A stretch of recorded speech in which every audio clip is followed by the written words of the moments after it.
Hello and welcome to my channel, or welcome back to my channel. My name is Jay and this is a web of classic tales. If you're enjoying the videos, please like, subscribe, and share. If you want notifications every single time a new video is uploaded, please click on the little bell icon. Today we will continue reading Frank Baum's The Wonderful Wizard of Oz.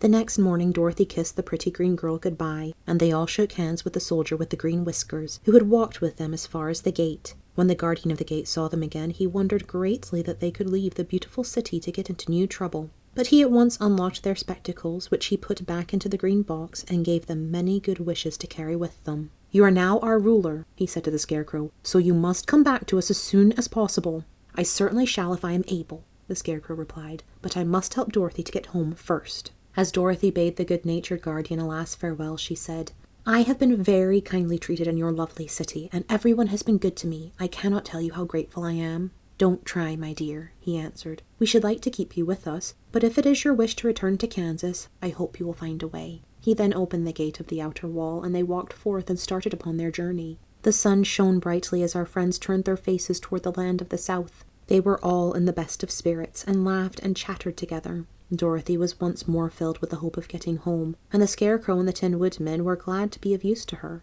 As for the lion, he sniffed the fresh air with delight, and whisked his tail from side to side in pure joy at being in the country again, while Toto ran around them and chased the moths and butterflies, barking merrily all the time. "City life does not agree with me at all," remarked the lion, as they walked along at a brisk pace. "I have lost much flesh since I lived there, and now I am anxious for a chance to show the other beasts how courageous I have grown." They now turned and took a last look at the Emerald City. All they could see was a mass of towers and steeples behind the green walls, and high up above everything the spires and dome of the Palace of Oz. "Oz was not such a bad wizard after all," said the Tin Woodman, as he felt his heart rattling around in his breast. "He knew how to give me brains, and very good brains too," said the Scarecrow. "If Oz had taken a dose of the same courage he gave me," added the lion, "he would have been a brave man." Dorothy said nothing. Oz had not kept the promise he made her, but he had done his best, so she forgave him. As he said, he was a good man, even if he was a bad wizard.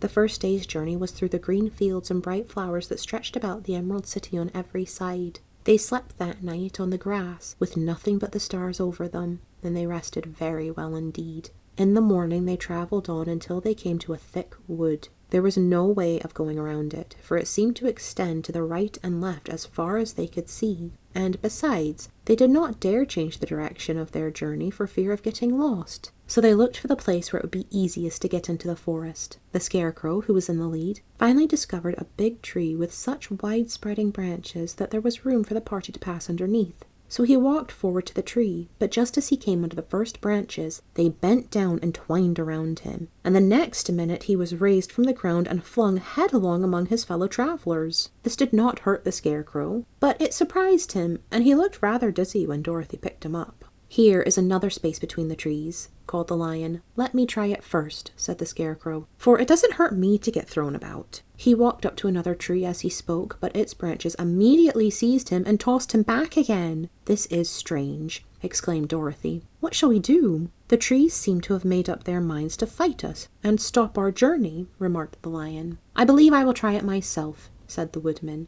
and shouldering his axe he marched up to the first tree that had handled the Scarecrow so roughly. When a big branch bent down to seize him, the Woodman chopped at it so fiercely that he cut it in two. At once the tree began shaking all its branches as if in pain, and the Tin Woodman passed safely under. "Come on," he shouted to the others. "Be quick." They all ran forward and passed under the tree without injury, except Toto, who was caught by a small branch and shaken until he howled. But the Woodman promptly chopped off the branch and set the little dog free. The other trees of the forest did nothing to keep them back, so they made up their minds that only the first row of trees could bend down their branches, and that probably these were the policemen of the forest, and given this wonderful power in order to keep strangers out of it. The four travelers walked with ease through the trees until they came to the farther edge of the wood. Then, to their surprise, they found before them a high wall which seemed to be made of white china. It was smooth, like the surface of a dish, and higher than their heads. "What shall we do now?" asked Dorothy. "I will make a ladder," said the Tin Woodman, "for we certainly must climb over the wall."